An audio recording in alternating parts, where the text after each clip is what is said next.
build tools as if it's our darkroom that let us edit more efficiently, faster, yes, but also be more creative and try things that maybe we wouldn't otherwise.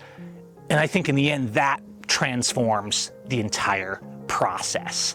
I hope this makes sense, because I wanted to make this a little bit more about the theory of beautiful black and white, because it should have feeling. It should be ethereal, it should be dark, it should be light. Something should be happening in a black and white photo that, for whatever reason, makes that photo more appropriate in black and white than in color. Yes, it can be a creative choice. Yes, some photos can look great in both, but it should be more than just, it's black and white because it's black and white, because it's beautiful, because it works, because we had a vision. Because the truth is, Silver 6 is presets, which people are like, presets, I don't want more of those. And yet, if you use black and white and tone in the correct way, if you understand how to hack shadows more, you can actually take those images that were rejects and turn them into something amazing.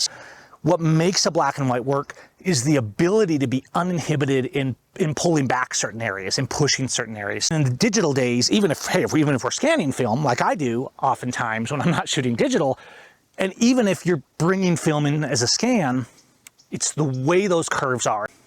It's about feeling the emotions of your photo and understanding how tone works and how shadow works. The light in your mind isn't as magical, but you still have a vision, you still have a feeling of that place, and you might need a preset that mixes the shadows and the highlights, that pushes things harder, like we did in the darkroom. You know, it's always better to visualize in camera, but there's also nothing wrong with using your skills and your tools, like we do here in Silver, to find a way to bring something out. It was like, there's photos in here somewhere, and this is a great opportunity to experiment. Sometimes you find a photo and it's not quite working, and so you want to experiment. That's really cool, because it means you can take images that you thought you had failed and get them right.